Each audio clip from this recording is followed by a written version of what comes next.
Salam sejahtera kepada semua rakyat Malaysia dan juga selamat petang kepada Peguam Negara Tan Sri Idrus Harun.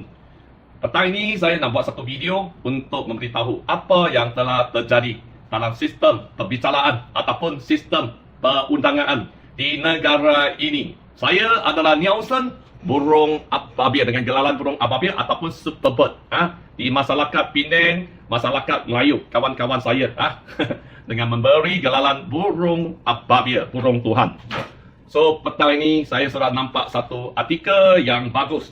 Ini satu artikel yang bagus yang menyatakan lantikan Idrus Harun puraikan kemerosan moral pejabat peguam negara. Pelantikan Hakim Mahkamah Persekutuan Tan Sri Idrus Harun sebagai peguam negara dapat memuraikan kemerosan moral pejabat peguam negara sejak 2 tahun lalu. Menurut peguam yang juga pengasas pergerakan Rapper Datuk Seri Jahabuddin Muhammad Yunus, Idris merupakan seorang yang berintegriti, bebas, rendah diri dan berteraskan prinsip keadilan. Idrus telah berkhidmat hampir 40 tahun. Beliau mempunyai pengalaman luar biasa dalam perkhidmatan kehakiman dan perundangan, menjadikan pilihan terbaik untuk jawatan itu, katanya kepada Astro Awani pada Sabtu. Menguras lanjut, Jahabuddin berkata, Idrus mengenai kaki tangan di pejabat peguam negara dan kehadirannya di situ adalah waktu terbaik untuk jawatan tersebut. Beliau bukan sahaja dikenai dengan sikap yang tenang, malah seorang hakim yang bijak dan tegas dalam keyakinan melakukan perkara yang betul. Seorang yang disukai, tidak ego, rendah diri dan kesemua sifat ini sangat suka dicari. Inilah ciri-ciri yang menjadikan peguam negara melaksanakan pendakwaan bukan sahaja tegas tetapi dengan penuh kasih sayang. Ada yang dilantik untuk hanya sekadar menjadi ketua jabatan, tetapi egonya lebih tinggi daripada KLCC. Idrus bukan individu seperti itu jelasnya. So petang ini kami memang amat gembira rakyat Malaysia mempunyai satu peguam negara yang bertauliah dan adil dan kasih sayang. Petang ini, video ini adalah satu perkara yang benar telah berlaku sejak 2016 sehingga hari ini, dan saya nak bagi semua orang nampak apa kemerosan pendakwa layak peguam negara Pulau Pinang telah melibatkan diri dalam menyiasat kes, membuat dakwaan yang terpesong daripada kebenaran ataupun terpesong daripada undang-undang Malaysia dan juga perlembagaan Malaysia. So petang ini, jangan pergi mana-mana. Habiskan video ini, tengok apa yang sudah terjadi di Malaysia ini. Tuan-tuan dan puan-puan, saya adalah pemimpin. Telah dipilih dan dilantik sebagai pemimpin 500 keluarga di mana terletak di Bukit Metajam, Bantar Pedah. Semasa kami mengambil kunci CCC, kami mendapati this is the only building. Hanya bangunan yang mempunyai 23 tingkat. Tidak ada dari tingkat 8 hingga 23 tingkat sebanyak 3 blok. Kalau campur 3 blok, jumlahnya adalah 45 tingkat. Tidak ada sebarang pemadam api, tidak ada sebarang alam, tidak ada. Kini masih aduan demi aduan dibuat 4 tahun. Kini masih terlupalah, bukan terlupa, niat sengaja untuk membantu pemaju jimatkan kos pembinaan untuk menggerantai nyawa lebih 500 keluarga dan tidak pasang sebanyak lebih kurang 2,000 pintu rintangan api dan juga keadaan yang lebih teruk. Mereka terlupa pasang lebih kurang 5,000. 5,000 sprinkler. Ini bukan satu soalan yang boleh dipertikaikan. Tetapi petang ini, pada 7 hari bulan September 2021, saya nak tunjukkan apa dokumen yang tipu, apa dokumen yang ada pemalsuan, itu unsur-unsur palsu telah digunakan oleh pakar-pakar penguat kuasaan yang terlibat pegawai bomba tinggi, yang melibatkan arkitek-arkitek yang bertauliah, yang melibatkan jurutelah, mechanical engineer, yang menyokong meluluskan CCC untuk bangunan yang amat berbahaya ini. Saya adalah one of the owner yang membeli satu unit di tingkat sebelah ini. Semasa saya pindah masuk, kita pergi ambil kunci, kita langsung nampak mereka tidak pasang. Tuan-tuan dan puan-puan, tolong bayangkan sebalang pemadam api. Kalau berlaku kebakaran besar-besaran, apa yang terjadi. Bangunan yang tidak ada pemadam api, bangunan yang tidak ada lodging, kalau berlaku kebakaran di tingkat 9 dan 10, macam mana memberitahu penduduk-penduduk yang tinggal di atas, yang tidur lenang di waktu malam, dan sudah tentu mereka akan menjadi satu mangsa atas bencana disebabkan kecuaian ataupun niat jahat untuk memperjudikan nyawa 500 keluarga semata-mata menciptakan kos pembinaan. Petang ini saya nak harap video ini dapat dilihat oleh semua peguam negara dan juga hakim-hakim negara, dan juga yang paling penting video ini boleh disampaikan oleh peguam negara Tan Sri Idrus Harun. Sebab dia seorang yang kasih sayang, bangunan kami masih dalam keadaan berbahaya mengikut Uniform Building Bylaw. So petang ini saya nak tunjukkan satu dokumen yang sah yang diterima daripada Mahkamah Tinggi, tetapi apa yang telah terjadi kemudian hari. Okey, petang ini.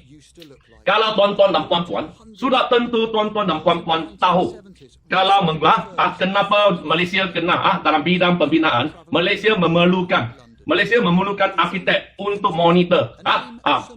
Monitor itu bangunan ini disiap mengikut Uniform Building Bylaw, tetapi sekarang kini arkitek di Malaysia ni mereka boleh bersubahat dengan engineer, mereka boleh bersubahat dengan pegawai penguat kuasa bomba pegawai tinggi, mereka membuat plan palsu.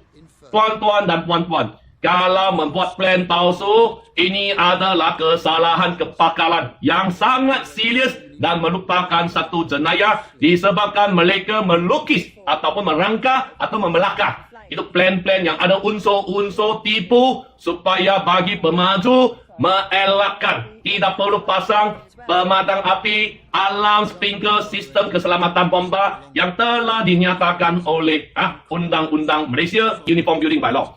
So, kalau melukiskan plan palsu, bagi semua orang dewasa yang mature, ada pengetahuan basic undang-undang, pengetahuan undang-undang sudah tahu ini merupakan satu perkara jenayah yang serius. Tetapi sejak tahun 2016 kami, sehingga hari kami telah membuat banyak laporan polis di Ibu Pejabat Daerah Seberang Perai Tengah. Kesemua ini telah berjaya ditutup oleh pegawai penyiasat polis dan juga bersubahat. Ini sudah satu bersubahat dengan pendakwa raya Pulau Pinang. Saya tak tahu sama ada pendakwa raya Pulau Pinang, Jabatan Peguam Negara Pulau Pinang, di bawah kepimpinan itu Khairi Anwar. Anda tahu pegawai-pegawai anda sudah buat banyak kes tutup ini semua. So untuk semua orang, saya akan tunjukkan satu dokumen yang serius telah mendapati dari mahkamah bahawa untuk membantu pemaju. Pemaju ini ada satu pemaju, cemen dia jangan main-main. Cemen dia adalah Tan Sri Musa Hassan. Oh, jangan main-main. Ada satu pangkat polis, bekas polis, ketua polis negara yang banyak famous, sentiasa cakap undang-undangnya, tetapi sebagai pemaju sendiri, bangunan mereka sebagai chairman mereka telah membuat satu bangunan yang mempunyai dua plan tak sama. Tuan-tuan dan puan-puan, dan di sini saya nak tanyalah Tan Sri Musa Hassan yang sentiasa pandai di media awam, media sosial menyatakan orang tak ikut undang-undang. So Tan Sri Musa Hassan, bolehkah pakar-pakar pemajunya arkitek, penguat kuasa bomba membuat dua plan yang tak sama? Sudah tahu, sudah tak payah jawab lah. Kita sudah ada answer. Sudah tahu, boleh. Betul? Boleh ya? Boleh. Kalau Tan Sri Musa Hassan yang company mau buat skin cepat kaya, mau buat apa, boleh. Dia Tan Sri Musa Hassan. Dia banyak baiknya orang. Dia tu banyak ikut undang-undang, boleh. Ini boleh. Di Malaysia ini, perlembagaan nombor 8 telah menyatakan kesamarataan. Semua orang di sisi undang-undang. So, petang ini saya nak tunjukkan kepada semua orang ramai. Ini adalah plan yang indut yang diluluskan oleh Majlis pihak berkuasa tempatan yang semua arkitek, jurutera dan juga bomba kena ikut. Dan dalam tingkat 7 ini ada sinimas. Tuan-tuan dan puan-puan. Tetapi untuk curi kos, mereka telah meluluskan satu plan bomba. Ini plan bomba ada ditandangani oleh pihak-pihak arkitek semua, law and law semua ada, dan semua pemaju pun ada. Lepas tu, saya tak tahu macam mana mereka boleh berani sangat melukiskan sinema ini adalah kawasan lapang. Sebab itu semasa CCC diluluskan, kawasan itu tidak dilengkapi, langsung tidak ada pemadam api, tidak ada alarm, dan kini tidak ada pintu kecemasan disebabkan mereka tidak kautim. Ini hal petang ini bukan kita nak cakap kautim, tak kautim. Petang ini saya nak tunjukkan kepada semua orang ramai. Dan di sini juga ada itu fitness and gym center, okey. Dan juga ini transformer room, bilik transformer room. Tetapi untuk membantu pemaju menjimatkan kos pembinaan curi kos lah. Curi kos. Dan ini gym center dijadikan lawn landscape. Dan juga bilik ini transformer room dijadikan bilik permainan kanak-kanak. Okey? So saya sudah tanya dari A to Z, saya sudah tanya pakar-pakar arkitek di seluruh Malaysia, banyak saya kenal, dan kawan-kawan saya tu sudah tanya jurutera, saya sudah tanya peguam, saya sudah tanya banyak itu fakultinya kawan-kawan yang mengajar ini undang-undang ataupun itu bidang pembinaan ini semua. Membuat plan palsu ini adalah satu jenayah yang serius. Tetapi dengan banyak kecewa, saya nak beritahu kepada Peguam Negara Tan Sri Idrus Harun, Jabatan Peguam Negara Pulau Pinang, awak tak tahu ini adalah kesalahan jenayah dan kami telah membuat banyak komplain. Mereka semua no further action. Komplain bukan saya satu orang. Mereka telah buat saya macam gila, digilakan saya dan cakap ini gila. Tuan-tuan dan puan-puan, sama saya gila, OKU, aktivis masyarakat, anak polis, saya bapa polis, tak kira apa, membuat plan palsu dengan tanda tangan, dengan akuan palsu ini semua, akuan yang ini semua, dengan tanda tangan ini, artikel yang betul lah. Tetapi unsur palsu ini, kesemua ini adalah kesalahan jenayah yang serius sebab merangka itu satu plan palsu dan juga memperjudikan nyawa orang ramai. Bila berlaku kebakaran besar-besaran apa yang akan terjadi. So tuan-tuan dan puan-puan, sejak tahun 2016 sekini lebih kurang 5 tahun, kami penduduk berlamai-lamai telah buat laporan polis di Bukit Mertajam, dibawa ke pimpinan Tuan Niklus dan kini dibawa ke pimpinan SAPI. Mereka dengan tolak bola itu kepada pendakwa raya Pulau Pinang, cakap yang menyatakan semua ini no further action. Dia orang membantu siasat, tetapi kita mendapati siasatan mereka ini tidak merujuk kepada Uniform Building Bylaw. Saya pergi balai polis, saya tengok pegawai yang siasat tidak ada buku ini. Kalau pegawai yang siasat tidak ada buku ini, macam mana mereka siasat kes? Saya tak tahu sama ada pendakwa raya di Pulau Pinang ada buku ini atau tak ada. Kalau tak ada, tolong pergi beli. Dan kalau tak ada, tolong beli buku ini, Kanun Keseksaan. Membuat plan palsu, membuat surat akuan palsu, membuat tanda tangan yang memberikan maklumat palsu untuk digunakan adalah satu kesalahan jenayah.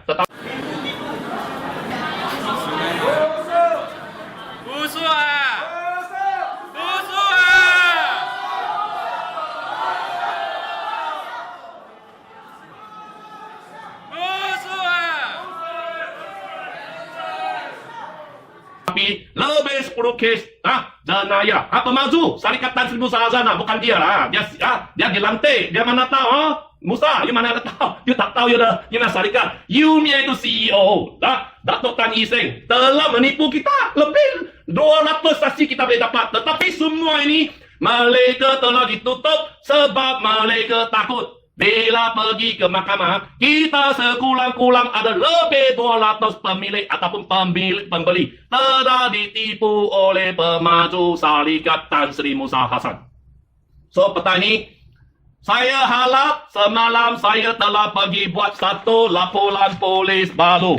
So tidak lama lagi, laporan polis ini yang bernama, nama report Bukit Mertajam 00627 6276/21 ini akan tidak lama lagi akan disampaikan kepada pejabat Peguam Negara Negeri Pulau Pinang dibawa ke pimpinan Khairul Anwar. Anwar.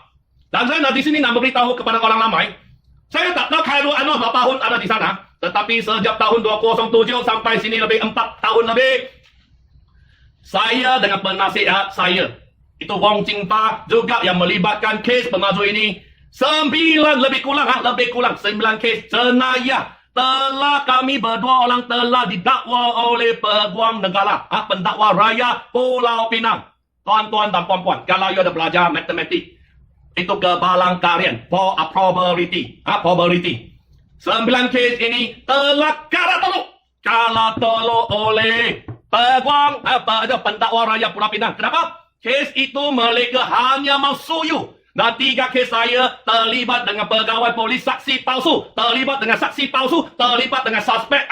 Orang yang kena kes itu pun palsu. Masa tak betul, jam tak betul, lokasi tak betul, saksi tak betul, semua tak betul. So, Malaysia kalah. Mereka kalah. Apa yang akan terjadi? Pendakwa raya kemungkinan besar Pulau Pinang telah dikuasai oleh pihak tertentu di mana kes yang betul mereka tak mau siasat mengikut undang-undang menyebabkan penduduk-penduduk kami kehilangan kepercayaan. Dulu saya dengar orang cakap ini ada boleh beli, ini boleh tipu, ini apa. Saya tak faham. I think Malaysia not back to this state now dalam ini. Tetapi hari ini mapa pendakwa raya Pulau Pinang apa you mau? Saya bekas saya bekas cikgu, pengetua. Saya anak polis. Saya tak pernah melakukan sebarang jenayah sebelum itu. Tetapi selepas itu, saya dengan penasihat saya, Wong Jingpa, kena 9 kes jenayah dan semua dikalahkan. Tuan-tuan dan puan-puan, mereka tak menang 1 kes. Kini lagi buat 1 kes atas saya. Mereka menyatakan saya fitnah polis. Tetapi polis itu kenapa saya marahnya? Kerana sebab IO polis itu, Inspektor Kunis itu melakukan 3 kes jenayah. Dia yang lakukan jenayah. Buat kes palsu, buat saksi palsu. Semua dikalahkan. Saya tak boleh marah. Kalau saya marah, polis melasa mereka no face. Di Bukit Bertajam. Buat kes bila IP sana siasatan. Sudah bagi tahu Inspektor Kunis melibatkan diri dalam kes jenayah itu, yang kes palsu itu, mereka tak mau siasat 3 jam. Sudah tutup kes ini semua. So saya harap, amat sakit hati dan perasaan saya memang. Kenapa Malaysia ini? Bukankah kita ini, kita hidup dalam bendera ini apa? Bendera Malaysia, betul? Bendera Malaysia ini, bukankah kita boleh menikmati undang-undang dan perlembagaan yang sama di sisi undang-undang ini? So akhir-akhir saya berharap Tan Sri, Idrus, itu Salun, dan tolonglah kami penduduk. Sekarang kita kena duduk dalam bangunan yang sangat bahaya sebab air sedang menitik. Sebab mereka buat plan palsu. Membuat plan palsu ini, kalau nak kawal tak boleh. You kawal, kalau bukan you lah. You memang pegawai kawal, you tak tahu. Bila kawal, kita buat lepot kawal, lagi lepot kawal, suatu hari akan menjadi, itukah kemaluan kepada pendakwa raya Pulau Pinang. Sebab apa? Mereka bekerja dengan pihak yang apa undang-undang, mereka mengamalkan undang-undang. Kita mengamalkan undang-undang Malaysia ini, mereka mengamalkan SPOMI, mereka mengamalkan apa? Hutang-hutang di rimba. Macam mana ada 2 plan yang palsu tak sama? Mesti ada 1 plan palsu. 2 plan yang ini dan juga bukan 2 plan. Saya ada banyak plan yang tak betul, tak ikut undang-undang ini semua. Macam mana pendakwa raya Malaysia Pulau Pinang lah, peguam negara, Jabatan Peguam Negara menyatakan ini semua adalah pertikaian antara pembeli dengan temaju ataupun arkitek atau bomba yang buat lab plan itu palsu. Kita beli rumah, yang tak siap itu bomba sebab tak siap, itu tak ikut undang-undang. Ini bukan pertikaian, ini adalah satu kesalahan jenayah yang serius. Terutamanya pegawai yang melibatkan diri, yaitu di sini. Ada apa? Pegawai siapa? Pegawai siapa?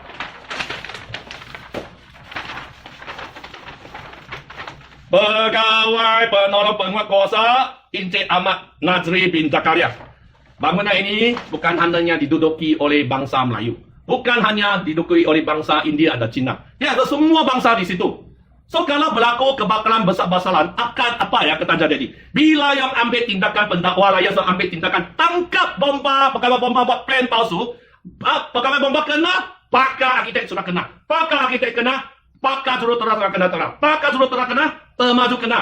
You orang blok ini, semua ini apa niat? Niat ini sebab Malaysia kini orang politik sibuk melebut kuasa, kau tim sini, kau tim sana, sehingga polis di Raja Malaysia di Bukit Mertajam ni boleh tutup lebih 10 kes jenayah yang telah dilaporkan oleh saya dan penduduk saya disebabkan dengan alasan mereka tolak itu bola kepada Peguam Negara Malaysia Pulau Pinang. So tolong Wyler, di Malaysia hari ini kalau you pergi curi duit, saya baru tengok satu gambar di forum pimpinan, curi duit di masjid, masjid itu duit few $100, you kena penjara. Kalau orang politik, orang pegawai tinggi, kalau curi duit tabung haji, boleh dibebaskan. Inilah Malaysia hari ini, dan akhirnya saya berharap Tan Sri Idrus Harun tolong siasat.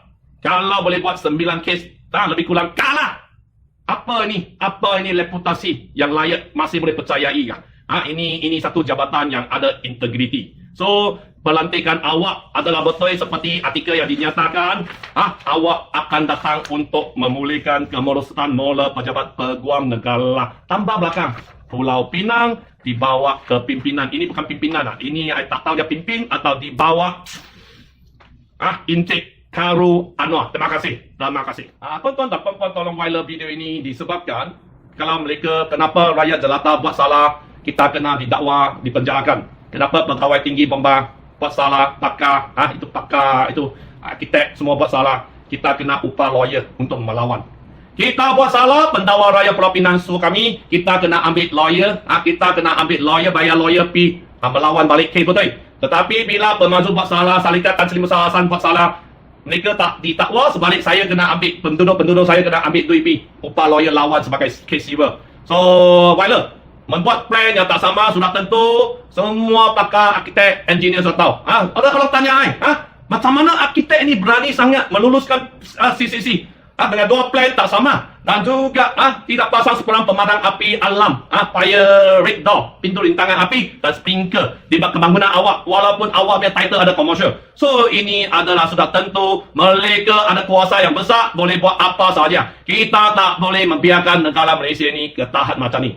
I love Malaysia. Sebab I buat video ini, sudah tentu semua tuan-tuan dan puan-puan yang tengok video ini, kalau you rasa apa yang saya buat ini betul, apa yang saya buat ini nak memperbetulkan sistem kehakiman dan perundangan di negara ini, saya kena tampil ke depan. Sebab saya menghadapi masalah ini, saya pergi overcome, mengatasi ini semua, dan saya mendapati dengan kemerosotan, penyelewengan siasat kes IO polis di Raja Malaysia Bukit Mertajam. Mereka memerlukan itu pendakwa raya Pulau Pinang bersekongkong dengan mereka, supaya bersekongkong dengan mereka, supaya kalau itu apa kesalahan itu Syarikat Tan Sri Musa Hasan pemaju boleh dilepaskan daripada kesalahan demi kesalahan jenayah. Ini tidak adil. Kami rakyat mau adil. Kenapa begitu susah? Kenapa rakyat Malaysia meminta keadilan? Mengapa begitu susah? Disebabkan penjawat awam tidak mengamalkan amalan yang mengikut undang-undang dan ajaran Tuhan. Terima kasih. Nielsen Superbird Burung Ababil. Thank you.